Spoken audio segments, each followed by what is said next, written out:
नमस्कार, माउन्टेन समाचारमा स्वागत छ। म सचिता। नमस्कार, म खुशबु दास। सुरुमा अहिलेसम्मका मुख्य समाचार।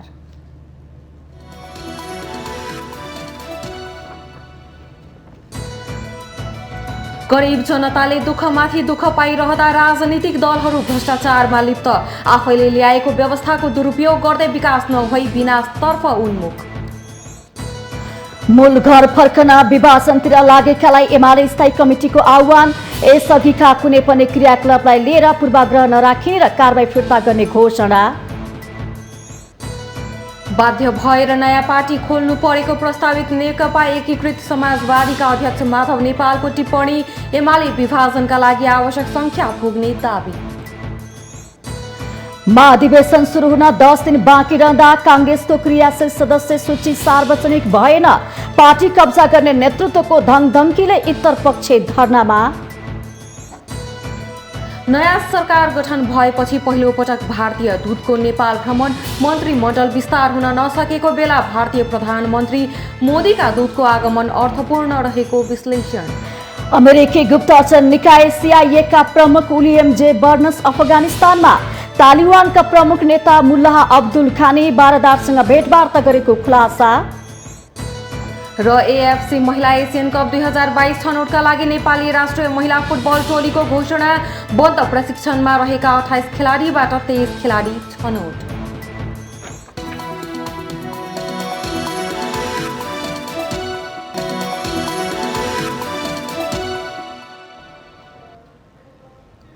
अब समाचार विस्तारमा। देश संघीय लोकतान्त्रिक व्यवस्थामा छ। राष्ट्रिय राजनीति र सत्तामा रहेका नेताहरूले बनाएका संविधान तथा नियम कानूनहरू छन्। उनीहरूले स्थापित गरे अनुसार राज्यको प्रणाली र शासकीय स्वरूप पनि छ। सोही अनुसार राजनीतिले लय समातेको र अब आर्थिक क्रान्तिमा मुलुक अघि बढ्ने भनिए पनि फगत भाषणमा सीमित भएको छ। देश विकासले गति लिन भने सकेको छैन। राज्यका हरेक निकायमा राजनीति हावी हुँदा अराजकता मौलाएको छ। काम गर्न सक्ने थुप्रै सम्भावना भए पनि नेताहरूको इच्छा शक्ति नहुँदा देश विकास भन्दा विनाशतर्फ उन्मुख भएको देखिन्छ। नयाँ सरकार बनेको 1 महिना भन्दा बढी समय भइसक्यो। मुलुकमा विद्यमान समस्या ज्यूका त्यू छन्। राजनीतिक दलहरू आन्तरिक झगडामा व्यस्त छन्। बिचौलियाको सर्वत्र राज छ। चाकरी र चाप्लुसी राज्यका अंग अंगमा व्याप्त छ। एकले अर्काको काममा भाजो थाप्ने चलन सरकारी संयन्त्रमा ठूलो समस्याको रूपमा रहेको छ। यस्तो परिवेशमा विकासको सपना देख्नु र देखाउनु एकादेशको कथा जस्तै बनेको छ। मुलुकमा पदमा आसीन आसेपासेको चंगुलमा फसेको छ। महँगीले जनताको ढाड सेकेको छ। स्थानीय तहदेखि संघीय कार्यालयहरूमा अनियमितताले सीमा नाघेको छ। जिम्मेवारी र जवाफदेहिता प्रतिको विहीनता र स्वेच्छाचारिता झन बढेको छ। सुशासन आफैमा उदेक लाग्दो छ। देश विकास होइन विनाशतर्फ उन्मुख भइरहेको छ। जताततै भ्रष्टाचार मौलाएको छ। हरेक पार्टी भित्रको आन्तरिक खिच्चातानी चर्किँदै गएको छ। भौतिक, आर्थिक, शैक्षिक लगायतका हरेक क्षेत्र तहस नहस भएका छन्। विकास निर्माणको गति ठप्प भएको छ। गरीब जनताले दुःखमाथि दुःख पाइरहेका छन्। नेपाली भूमि विदेशीको स्वार्थ पूर्ति गर्ने क्रीडा स्थल बनेको छ। सिंगो लोकतन्त्रमाथि नै प्रश्न खडा भएको छ। नेपालको विकासको बाधक के हो त भनेर खोज्दै जाने हो भने विगत 30 वर्षदेखि देशमा शासन गर्ने नेताहरूको अनुहार सम्झने बेला भएको छ। सीमित सत्ताधारी नेता, उनैका आसेपासे उनीहरूकै परिवारको विकास भएको छ। तर नेपाली युवाहरू अरूको देशमा पसिना बगाउन बाध्य छन्। नेताहरू ठूलो दलबलका साथ सुरक्षा कर्मीको घेरामा बस्दा जनताको जीव धनको सुरक्षा हुन सकेको छैन। देशमा आवश्यक सबैजसो संरचना बनिसकेका छन्। काम गरेर देखाउन कुनै बाधा व्यवधान छैन। यिनै नेताहरूले लेखेको संविधान छ। यिनै नेताहरूले बनाएका नियम कानून छन्। यिनै नेताहरूले ल्याएको संहिता सहितको लोकतान्त्रिक व्यवस्था छ। नेताहरूमा इच्छा शक्ति हुने हो भने एक छत्र बिना कुनै चुनौती देश विकास र समृद्धिको यात्रामा अघि बढ्न सक्ने ठूलो सम्भावना छ। तर सत्तारूढ गठबन्धनमा रहेका पार्टीभित्र आपसी झगडा चर्केको छ। मन्त्री को बन्ने भन्ने विषयमा लुसाचुडी मात्रै छ। सरकारी तथ्याङ्क हेर्ने हो भने पुनः कोरोनाको संक्रमणले भयावह रूप लिइरहेको छ, जसका कारण आम नागरिकमा त्रास छाएको छ। भएका स्रोत साधनको अधिकतम प्रयोग गरेर महामारीको यो सन्तासबाट जनतालाई मुक्त गर्न सरकार र मुलुकका राजनैतिक दलहरू बीच हातेमालो हुन अति आवश्यक छ। तर केन्द्रदेखि प्रदेशसम्मका नेताहरू केवल सत्ताको खेलमा लागेका छन्। अहिले प्रदेशको राजनीति झन अराजक बनेको छ। कर्णाली प्रदेशबाट सल्किएको सत्ताको आगो गण्डकी र लुम्बिनी प्रदेश हुँदै प्रदेश 1 मा पुगेको छ। सरकारको ध्यान जान नसकेको ठाउँमा राजनीतिक दल र तिनका नेता कार्यकर्ताहरू पुग्नु पर्ने बेला नेताहरू होटेलमा थुनिएर बैठक गरिरहेका छन्। पार्टीका शीर्ष नेताहरू नै सांसद र नेता कार्यकर्तालाई होटेलमा थुनेर आफ्नो पक्षलाई सुरक्षित बनाउने खेलमा लागेका छन्। भर्खरै मात्र माधव नेपाल नेतृत्वको प्रस्तावित नेकपा एकीकृत समाजवादीको केन्द्रीय समितिको बैठक चन्द्रागिरी रिसोर्टमा सम्पन्न भएको छ। कहिले कांग्रेसले पोखराका होटेलमा नेता र सांसद थुनेको समाचार आउँछ भने कहिले जसपाले सांसद र नेताहरू होटेलमै थुनेर राखेको समाचार आउँछ। त्यो पनि कि सरकार परिवर्तन गर्न कि त पार्टी फुटाउन। आश्चर्य लाग्दो कुरा के छ भने पार्टी फुटाउन र सरकार परिवर्तन गर्न दलहरूमाथि लगानी गर्ने शक्ति को हो? नेताहरूको लगानी हो भने त्यसको स्रोत के हो? हरेक बैठकमा खर्च हुन्छ। हाम्रो देशमा धुलो र हिलोमा समेत रातो कार्पेट बिछ्याएर नेताको स्वागत गरिन्छ। डाँडा पाखामा पनि नेताहरूलाई बस्न सोफा नै चाहिन्छ। तर त्यो खर्च कसरी जुटेको छ? त्यसको स्रोत के हो? जनता सिटामोल नपाएर मर्ने देशमा नेताहरूसँग भोज भतेर सहित लाखौं मानिस जम्मा गरेर भाषण सुन्न लगाउने पैसा कहाँबाट आउँछ? समस्या के भयो भने व्यवस्था फेरियो तर नेतृत्वकर्ता पुरानै दोहोरिए। देशमा नयाँ संविधान आयो, नयाँ शासन प्रणाली पनि आयो, तर नयाँ सोच बोकेको नेतृत्व आउन सकेन। उत्तरदायित्व बोध गर्ने नेता भएन। त्यसैले देशको दुर्गति भइरहेको छ। माउन्टेन टेलिभिजन एसडी राजनीतिक ब्युरो। नेकपा एमालेको स्थायी कमिटिको बैठकले वरिष्ठ नेता माधव कुमार नेपाल लगायतलाई पार्टीमा फर्कन आह्वान गरेको छ। मंगलबार चियासल स्थित तुलसीलाल स्मृति प्रतिष्ठानमा बसेको बैठकले विभाजनकारी गतिविधि त्यागेर आए स्वागत गरिने आह्वान गरेको हो। एमालेले 10 बुँदै सहमतिका आधारमा जेठ 2 अघिका सबै संगठनहरू फर्काउने निर्णय गर्दै यसअघिका कुनै पनि क्रियाकलापलाई लिएर पूर्वाग्रह नराखिने तथा कारबाही फिर्ता हुने समेत जनाएको छ। यसअघि नेपाल पक्षमा लागेका 10 जना स्थायी कमिटी नेताहरू सहितको बैठकले पार्टी एकताका लागि तय भएको 10 बुँदै सहमति इमानदार रूपमा कार्यान्वयनका लागि 6 सदस्यीय कार्यदल पनि गठन गरेको छ। कार्यदलमा उपाध्यक्ष भीम रावल, महासचिव ईश्वर पोखरेल, उपमहासचिव घनश्याम भूषाल, स्थायी कमिटी सदस्यहरू सुरेन्द्र पाण्डे, सुवास नेमवाङ र लेखराज भट्ट छन्। दल दर्ताको प्रक्रियाबाट अलग भएर पार्टी एकतामा योगदान गर्ने कमरेडहरूलाई पार्टीमा हार्दिक स्वागत गरिनेछ। यसअघिका कुनै पनि क्रियाकलापलाई लिएर पूर्वाग्रह नराखिने र भेदभाव वा कारबाही नहुने पनि स्पष्ट पार्न चाहन्छौँ। दल दर्ताको प्रक्रिया रोकेर आउनुभयो भनेदेखि सबै हामीले कसैलाई बारबन्देज गरेका छैनौँ। दल दर्ताको प्रक्रिया बदर गरेर उहाँहरू एकतामा आउनुभयो भने सबैलाई स्वागत छ। यस्तै बैठकले आगामी मङ्सिर 10 देखि पार्टीको 10औं महाधिवेशन गर्ने निर्णय गरेको छ। असोज 4, 5 र 6 गते एमालेको विधान अधिवेशन गर्ने निर्णय समेत गरेको छ। असोज 4, 5 र 6 गते काठमाडौँमा गर्ने र पार्टीको 10औं राष्ट्रिय महाधिवेशन 2078 साल मङ्सिर 10, 11 र 12 गते काठमाडौँमा आयोजना गर्ने निर्णय गरिएको छ। विधान महाधिवेशनमा प्रस्तुत गरिने दस्तावेजहरू उप छलफल गर्न स्थायी 2078 साल भदौ 25-26 गते स्थायी कमिटी र 27-28 गते केन्द्रीय कमिटीको बैठक समेत आयोजना गरिनेछन्। बैठकले पारित भएको प्रस्तावमा यसअघिका कुनै पनि क्रियाकलापलाई लिएर पूर्वाग्रह नराखिने भन्दै एकता आह्वान गरिएको छ।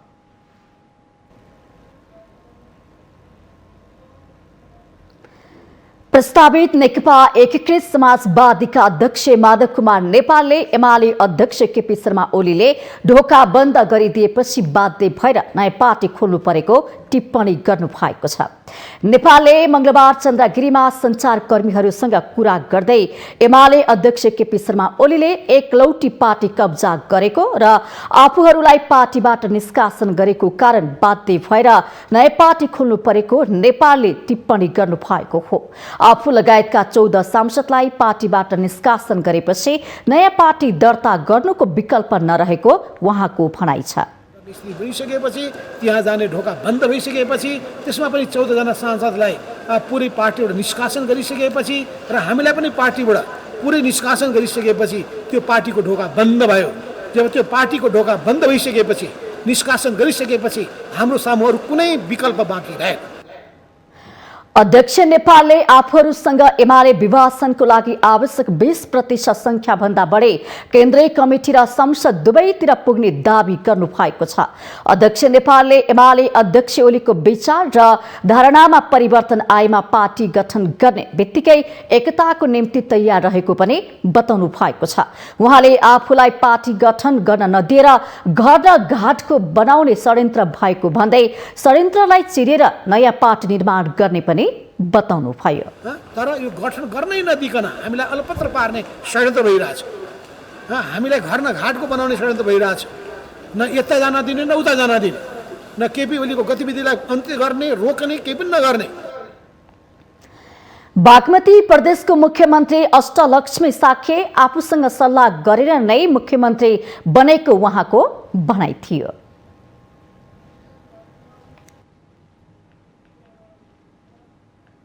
सत्ताको नेतृत्वकर्ता दल नेपाली कांग्रेसमा विवाद, विरोध, बहिष्कार, अनसन, धरना इत्यादिका नाटक मञ्चन भइरहेका छन्।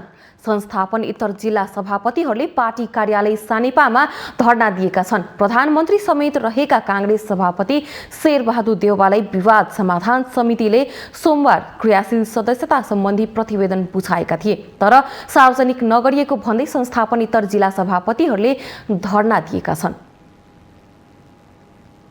नेपाली कांग्रेसको विधान र संविधानले दिएको सुविधा सकिए पनि विधान संविधान संशोधन भन्दा महाधिवेशनमा जोड दिनु लोकतान्त्रिक अभ्यास हो। महाधिवेशन संघारमा आइपुग्दा महाधिवेशन गर्न नसकेपछि कांग्रेस महाधिवेशन मङ्सिर 9 देखि सारिएको छ। क्रियाशील सदस्यको विवाद बढ्दै जाँदा जरुर पार्टीको राजनीतिक शाखामा धक्का लाग्छ। कांग्रेसको आफ्नै अनुहार छ, चाल चरित्र छ, तर विवादका छिल्काहरू बढिरहँदा कांग्रेसको लोकतान्त्रिक भनिएको अनुहारमा दाग थपिरहेको छ। क्रियाशील सदस्यता सम्बन्धी विवाद समाधान गर्न गठित कार्यदलले सोमबार प्रतिवेदन बुझाएको छ, तर पनि विवाद भने अझै मिलेको देखिँदैन। संस्थापन पक्ष प्रतिवेदन लुकाउने र इतर पक्ष सार्वजनिक गर्नुपर्छ भने विवादले फेरि धरना र अनसनको रूप लिएको छ। प्रतिवेदन सार्वजनिक गर्न माग गर्दै भन्दै जिल्ला सभापतिहरूले धरना दिएका छन्।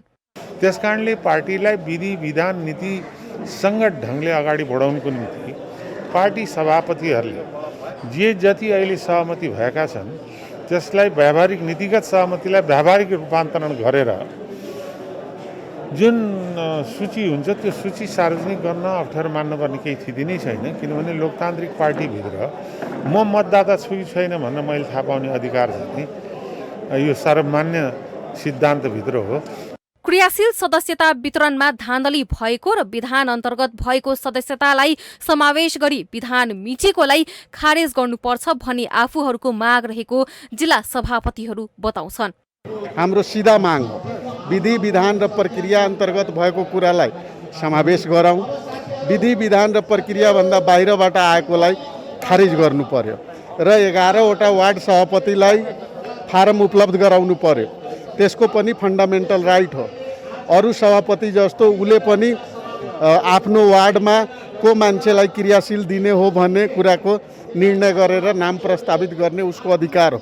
त्यस्तै डडेलधुराका पार्टी सभापति कर्ण मल्ल 14औं महाधिवेशन सुरु हुनु 10 दिन मात्र बाँकी रहँदा पनि क्रियाशील सदस्यता सूची किन सार्वजनिक नभएको भन्ने प्रश्न लिएर धरनामा आएको बताउनुहुन्छ। 77 जिल्लाका सभापतिहरूको निर्वाचन एउटै प्रक्रियाबाट गरियोस् भन्ने उहाँको माग छ। हामीले नेपाली कांग्रेसको 14औं महाधिवेशनको प्रस्थान बिन्दु प्रारम्भ हुन अब 10 दिन मात्र बाँकी छ। आजसम्म नेपाली कांग्रेसका क्रियाशील सदस्यता र नामावली सार्वजनिक गरिएको छैन। त्यो सार्वजनिक गरियोस्। दोस्रो कुरा त्यसमा त्रुटि आएको छ भने त्यसलाई त्रुटि सच्याउने समय हामीलाई प्रदान गरियोस् केन्द्रीय समितिबाट। र तेस्रो कुरा 77 जिल्लाका सभापतिहरूको निर्वाचन एउटै प्रक्रियाबाट होस्।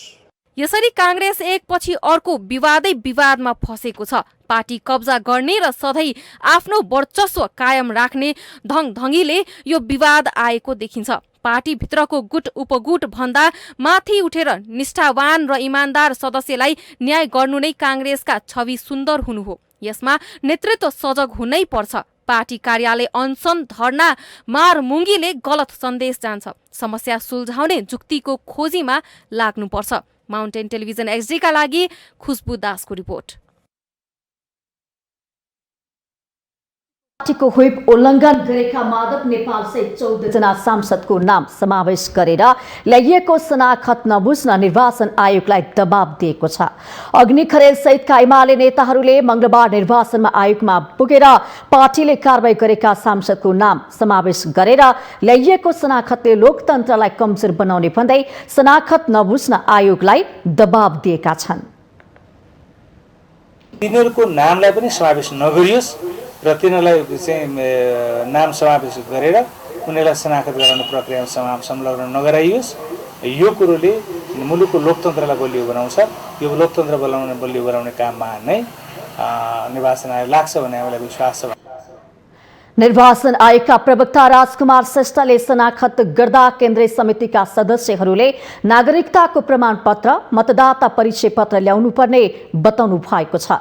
प्रवक्ता श्रेष्ठले निवेदनमा दर्ता भएकाहरू स्वयं उपस्थित हुनुपर्ने र भारतमा उपचाररत नेता झलनाथ खनालको विषयमा भने आयोगले निर्णय गर्ने उहाँको भनाइ छ।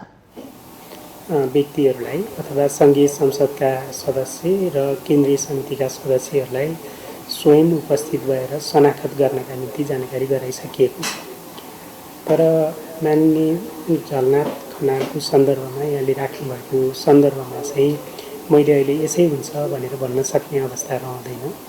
त्यो चाहिँ आयोगले अब आफूले प्रयोग गर्ने विवेकभित्र त्यो पर्छ जस्तो मलाई लाग्छ। निर्वाचन आयोगले दल दर्ता गर्नको लागि निवेदन दिएका नेकपा एकीकृत समाजवादीलाई बुधबार बिहान 11:30 बजेदेखि 2 बजेसम्मको समय दिएको छ।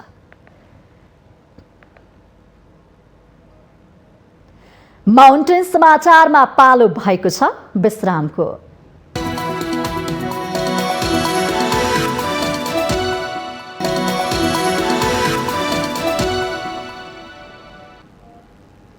विश्रामपछि स्वागत छ। अब बाँकी समाचार। नयाँ सरकार गठन भएपछि पहिलो पटक भारतको सत्तारूढ भाजपाका विदेश प्रमुख विजय चौथाइवालले नेपाल भ्रमण गरेका छन्। भारतीय प्रधानमन्त्री नरेन्द्र मोदीका दूतको रूपमा नेपाल आएका चौथाइवालले प्रधानमन्त्री सहित विभिन्न दलका शीर्ष नेताहरूसँग भेटवार्ता गरेका छन्। नयाँ सरकार गठन भएको 1 महिना भन्दा बढी भइसक्दासम्म मन्त्रीमण्डल विस्तार हुन नसकेको बेला भारतीय प्रधानमन्त्री मोदीका दूतको यो भ्रमणलाई अर्थपूर्ण रूपमा हेरिएको छ। नयाँ सरकार गठनपछि प्रधानमन्त्री शेरबहादुर देउवाको निमन्त्रणामा भारतीय सत्तारूढ दल भाजपाका विदेश प्रमुख विजय चौथाइवाल नेपाल भ्रमण सकेर स्वदेश फर्किसकेका छन्। चौथाइवालले नेपाल बसाईमा विभिन्न दलका शीर्ष नेताहरूसँग भेट गरेका छन्। उनले प्रधानमन्त्री शेरबहादुर देउवा पत्नी आर्जु राणाको हातबाट राखी समेत बाँधेका थिए। चौथाइवालको भ्रमणलाई लिएर विभिन्न टिक्का टिप्पणी भएका छन्। भेटमा शीर्ष नेताहरूले दुई देश र पार्टी बीचको सम्बन्ध सुधारका विषयमा छलफल भएको बताए पनि भारतले नेपालको नाडी छाम्न प्रतिनिधि पठाएको विज्ञहरूको विश्लेषण छ। राखी कूटनीति या राखी डिप्लोमेसी भारतले सुरु गरेको छ। सम्बन्धको कुरा गर्नु भयो नि, जुन भयो नि, राखी बाँधेर मात्रै सम्बन्ध राम्रो हुँदैन, त्यसको लागि हृदय ठुलो हुनुपर्छ।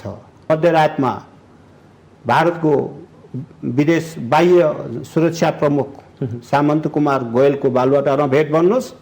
यो विजय कुमार चौथाइवालेको नाटक मञ्चन, राखीको नाटक मञ्चन, प्रधानमन्त्रीको भेट, म त्यसलाई एउटै क्याटेगोरीमा राख्छु, त्यसलाई कुनै भिन्नता छैन। विपक्षी गठबन्धनले असार 28 गते संयुक्त विज्ञप्ति जारी गर्दै तत्कालीन ओली सरकार भारतसँग मिलेको भन्दै सांकेतिक रूपमा विरोध जनाएका थिए। अहिले संयुक्त गठबन्धनको सरकार बनेपछि भारतले नेपालमा सम्बन्ध सुधार गर्न चौथाई वाललाई नेपाल पठाएको हुन सक्ने आकलन गरिएको छ। एउटा सानो मुलुकको मनोविज्ञान पनि हो र के अरे अब भारतले चाहिँ अब यहाँ हामीले चाहिँ भएको नभएको कुराहरू चाहिँ दिमागमा हालिदिएको हुन्छ। यहाँ भारतले जे पनि गराउँछ, चाहे जति सबै थोक गराउँछ भन्छन्। अब जुन कुरा चाहिँ कहिलेकाहीँ मिल्छ पनि कहिले मिल्दैन पनि। 7 सालमा भारतले नै परिवर्तन गरायो। मेजर घटनामा भारतको भूमिका देखिन्छ।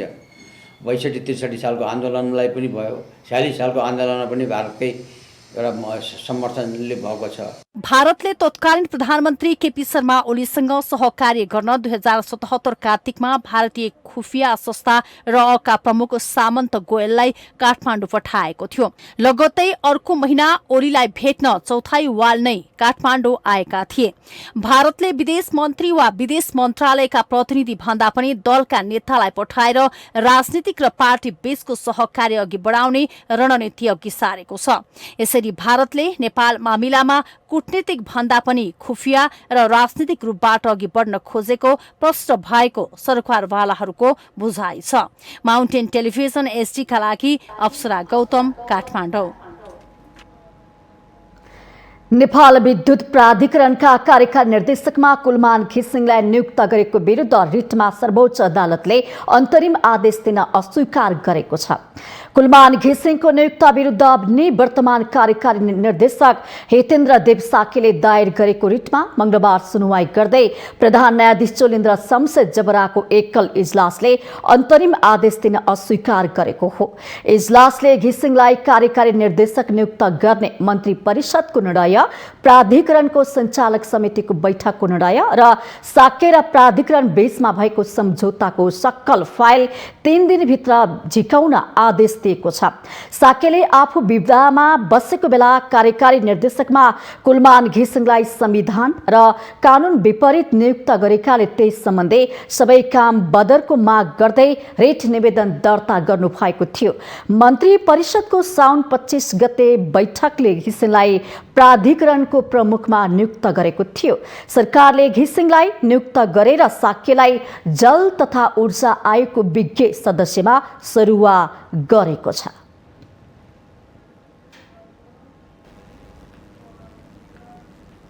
गत असार 18 गतेदेखि नेपाल वायु सेवा निगमका कर्मचारीहरू आन्दोलनरत छन्। सरकारले वायु सेवा निगमलाई कम्पनीमा लैजाने तयारी गरेपछि निगमका कर्मचारीहरू आन्दोलित भएका हुन्। आन्दोलन सुरु भए यता 54 दिनदेखि निगमका महाप्रबन्धक प्रकाश पौडेल कार्यालयमा उपस्थित भएका छैनन्।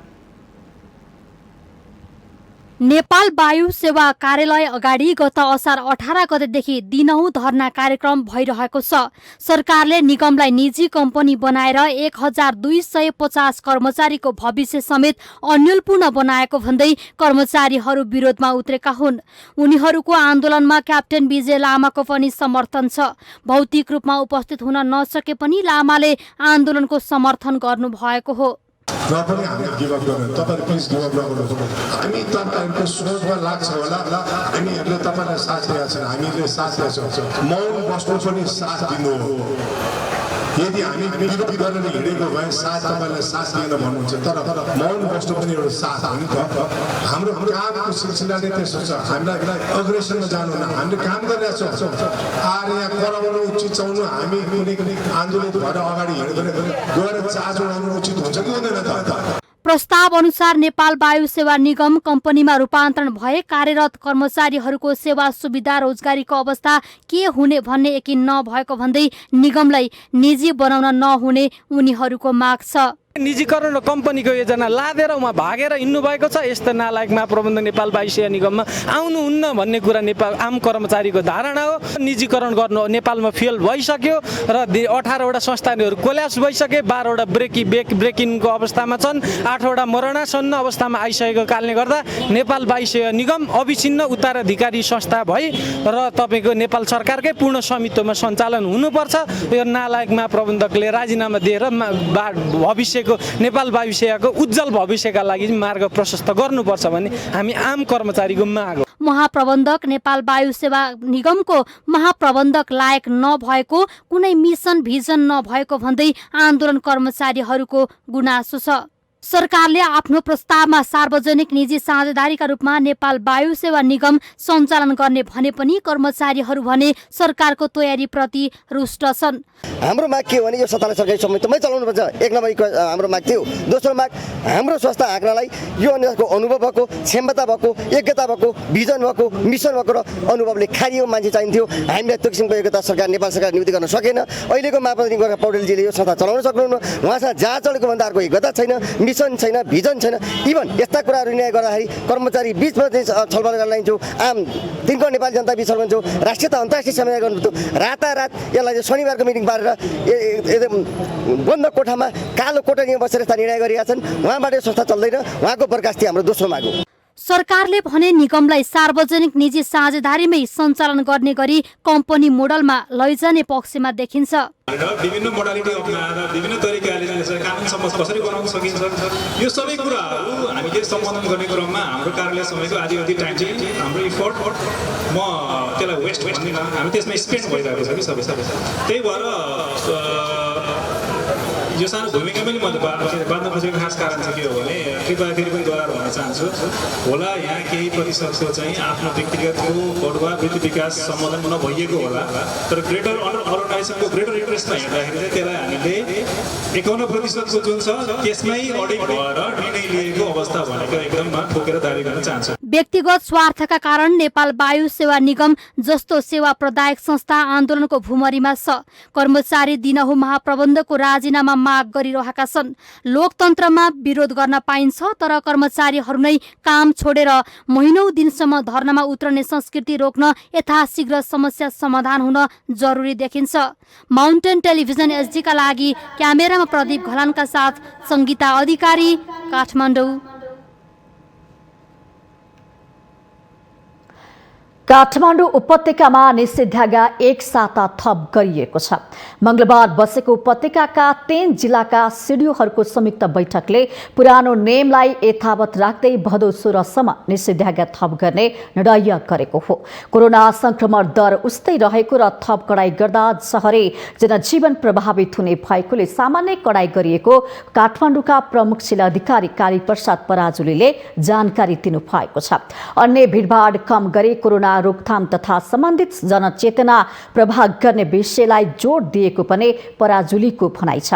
यस अवधिमा एक साता अघि जारी गरेका सबै नेम अर्थात् मास्क बिना ओहोर दोहोर नपाइने, राति 8 बजेपछि अत्यावश्यक बाहेकका कामका बाहेक निस्किन नपाइने उल्लेख गरिएको छ।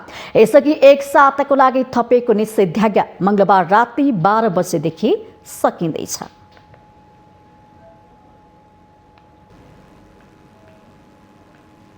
कलेजहरूले मनपरी शुल्क असुलेको भन्दै त्रिभुवन विश्वविद्यालय अन्तर्गतका विद्यार्थीहरूले मंगलबार पुल्चोक इन्जिनियरिङ क्याम्पस अगाडि विरोध प्रदर्शन गरेका छन्। विद्यार्थीहरूको माग सम्बोधन नगरी कलेजहरूले आफू खुसी शुल्क उठाइरहेको भन्दै विद्यार्थीहरू प्रदर्शनमा उत्रिएका छन्।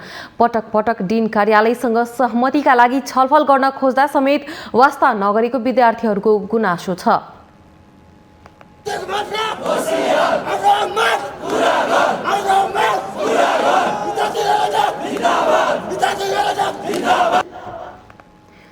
कलेजले विद्यार्थीहरूलाई उपलब्ध गराउनु पर्ने सेवा सुविधाहरू उपलब्ध नगराए पनि मन लागि शुल्क उठाइरहेको र शुल्क नबुझाउने विद्यार्थीहरूको परीक्षा फारम लिन नमानेको विद्यार्थीहरूको आरोप छ। 22 दिनदेखि चल्दै आएको आन्दोलनको समस्याको एक पनि सुनवाई भएको छैन।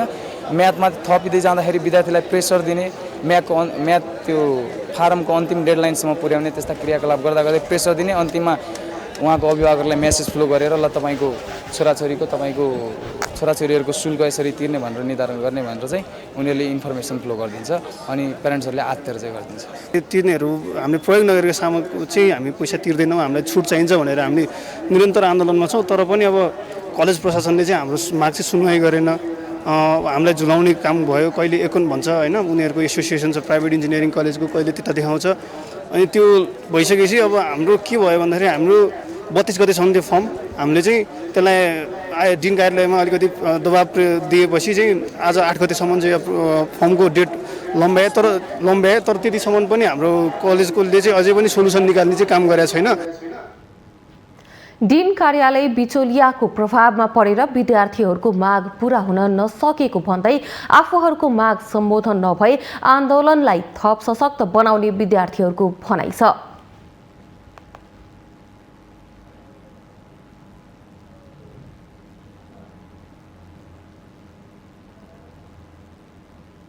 माउन्टेन समाचारमा पालो भएको छ विश्रामको।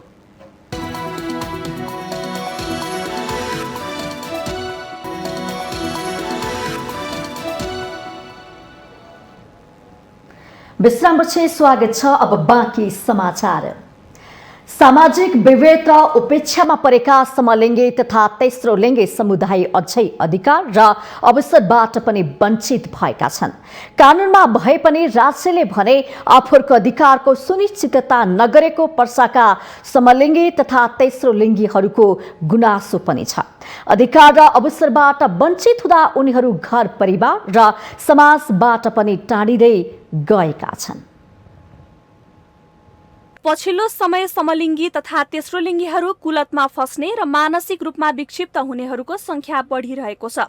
सामान्य मानिसभन्दा फरक व्यवहार भएकै कारण समाज र घर परिवारको पनि विभेद खेप्न उनीहरू बाध्य छन्। राज्यले हामीलाई केही पनि सुविस्ता दिएको छैन। हामी एकदम पिछडेको वर्ग हौँ। हामीलाई कुनै सुविस्ता नै छैन। हामीलाई एकदम गाह्रो भएको छ। किन हामी एउटा नेपालकै नागरिक तेस्रो लिङ्गी हो भनेर पनि हामीलाई कसैले पनि हामीलाई अपनाएको छैन। हामीलाई हेरेर दुर्व्यवहार गरेर बसेको छ। विभिन्न देशमा हामीले समलिङ्गी तेस्रो लिङ्गीहरूले आफ्नो हक अधिकार पाएको छ भने हामीलाई पनि हाम्रो नेपालमा अधिकार पाउनु पर्यो र हामी पनि आफ्नो इच्छाअनुसार जिउन पाउनु भनेर हाम्रो सोच छ।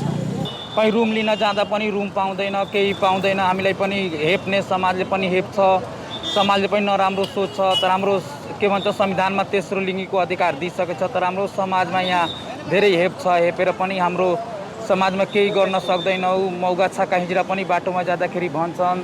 हामीले यो धेरै अप्ठ्यारो छ हाम्रो समाजमा हामीलाई बाँच्नको लागि। संविधानले केही अधिकारहरूका बारेमा उल्लेख गरेको भए पनि त्यो अनुरूप कानून नबन्दा समस्या झनै जटिल बन्दै गइरहेको अधिकार कर्मीहरूको भनाइ छ। शिक्षा, स्वास्थ्य र विवाह लगायत मानव अधिकारको प्रत्याभूत पनि नभएको बताइएको छ।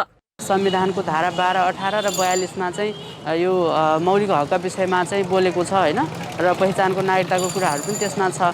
तर सरकारले गर्न नसकेको मुख्य काम भनेको चाहिँ जस्तो संविधानले भने तापनि, सर्वोच्चले भने तापनि, तर कानुनहरू बनेर कार्यान्वयन चाहिँ कुनै पनि भएको छैन हैन। अहिले अब देश सङ्घीयतामा गइसके तापनि जस्तो जुन हाम्रो केन्द्र सरकारले अथवा प्रदेश र स्थानीय सरकारहरूले गर्नुपर्ने काम कर्तव्यहरू त्यो हुन सकेको छैन, जसले गर्दाखेरि चाहिँ हाम्रो लाखौँको सङ्ख्यामा रहेको हाम्रो यौनिक तथा लैङ्गिक अल्पसङ्ख्यकहरू चाहिँ अहिले पनि घर परिवार समाज तथा राज्यबाट चाहिँ लान्छना र विभेदमा चाहिँ परिरहेको छ। यता जनप्रतिनिधिहरूले भने राज्यको विभिन्न अवसरका लागि समन्वय गर्न तयार रहेको बताउने गरेका छन्। तपाईहरुको परिचय खोइ, तपाईहरु आउनुस्, तपाईहरु आएपछि नै त्यसको हुन्छ कमिटी खोइ, तपाईको हेड को, तपाईको माग के हो। तेस्रो लिङ्गको पनि महत्त्व छ र हरेक कारबाहीहरूको तेस्रो लिङ्गको विकासको पनि छ, सब छ। तर मानिस त्यहाँ छैन, पुगेन। मानिस पनि पुगेन, त्यसको नेतृत्व पनि भएन। कोही पनि नआएपछि त्यो हरायो। अब कसले नेतृत्व गर्ने हो, नगरपालिकामा आएपछि थाहा हुन्छ र त्यसको अब के स्थिति छ त्यसको एउटा कमिटी जस्तो पनि हुन पर्यो, किनभने कमिटी नभइकन त कुनै कुराको हुँदैन। समलिङ्गी तथा तेस्रो लिङ्गी समुदायहरू अन्यायमा परेकोले समूह बनाएर आउन अनुरोध गरेको वीरगञ्ज महानगरपालिकाले जनाएको छ। माउन्टेन टेलिभिजन एसटीका लागि पर्सा सहकर्मी राजेन्द्र सिंहको रिपोर्ट। नेपालमा ड्याटसन गाडीको आधिकारिक विक्रेता पायोनियर मोटर कर्पोरेसन प्राइभेट लिमिटेडले चाडपर्वको अवसर पारेर नेपाली बजारमा ड्याटसन फेस्टिभ हट डिल योजना सार्वजनिक गरेको छ। कार खरिद गर्ने व्यक्तिहरूका लागि चाडपर्व एक सुवर्ण मौका पनि हो भन्ने कुरालाई मध्यनजर गर्दै कम्पनीले नेपालीहरूको महान चाड दशैंको अवसरमा यो आकर्षक योजना प्रस्तुत गरेको हो। यस योजनामा ग्राहकलाई कुल 2,04,152 बराबरको विशेष सुविधा, 1,25,000 नगद छुटको साथै कार खरिद गर्ने ग्राहकलाई 27,979 मूल्य पर्ने रेडमी नोट 10S प्रदान गरिनेछ। साथै 10 साथै 1 वर्षको बिमा तथा सवारी कार वारेन्टी तथा सर्भिसिङको व्यवस्था पनि गरिएको छ। ग्राहकलाई तत्काल फाइनेन्स तथा एक्सचेन्ज सुविधाको व्यवस्था पनि गरिएको छ। यो योजना नेपाल अधिराज्यभर रहेका ड्याटसन सोरुममा लागू हुनेछ।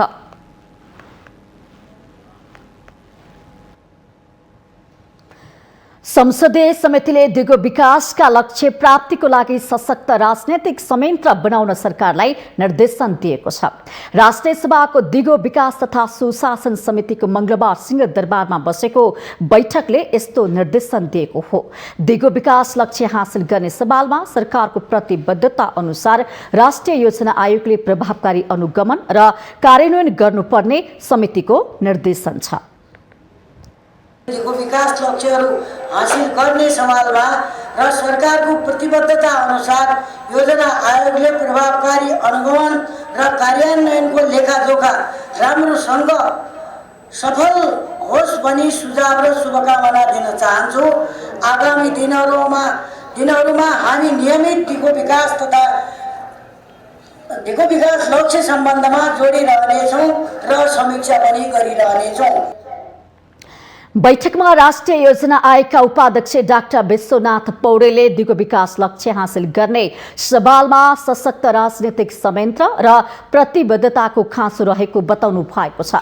बैठकमा नेकपा एमालेका उपाध्यक्ष तथा राष्ट्रिय सभा सदस्य वामदेव गौतमले राष्ट्रिय सभाका सदस्यहरूले दिगो विकास लक्ष्य हासिल गर्ने सन्दर्भमा सदस्यहरूले खेल्ने भूमिकालाई छलफलको विषय बनाउनु पर्ने बताउनु भएको छ।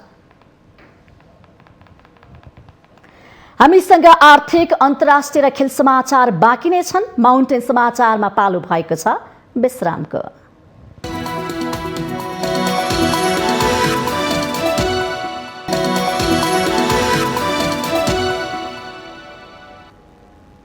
विश्रामपछि स्वागत छ। अब पालो आर्थिक समाचारको।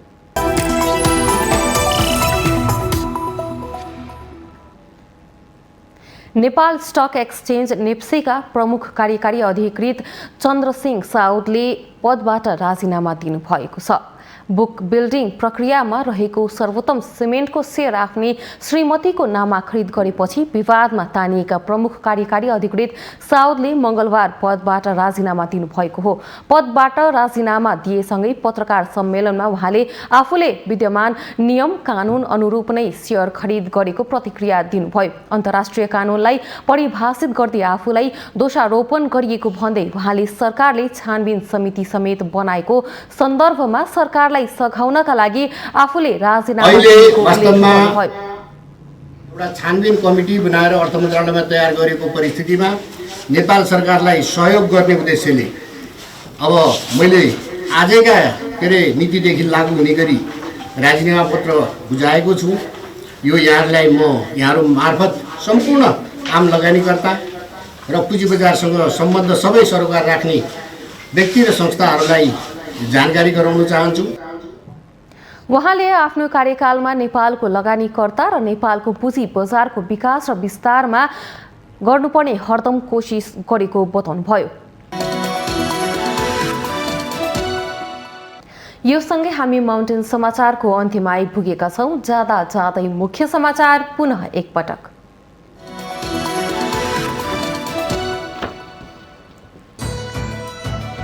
गरीब जनताले दुःखमाथि दुःख पाइरहँदा राजनीतिक दलहरू भ्रष्टाचारमा लिप्त, आफैले ल्याएको व्यवस्थाको दुरुपयोग गर्दै विकास नभई विनाशतर्फ उन्मुख।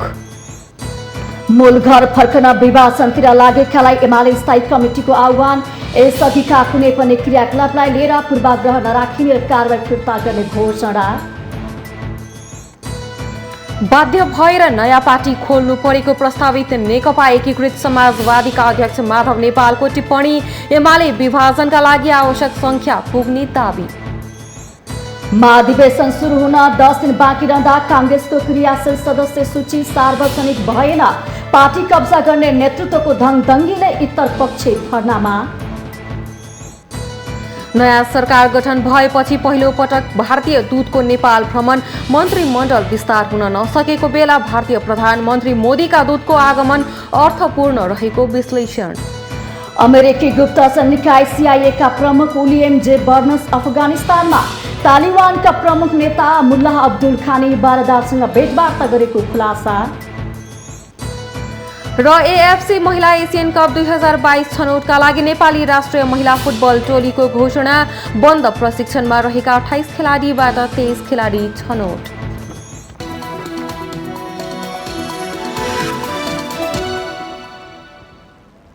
माउन्टेन समाचार अहिलेलाई सकियो। सत्य, तथ्य र निष्पक्ष समाचारको लागि हेर्दै रहनुहोला माउन्टेन टेलिभिजन HD। नमस्कार।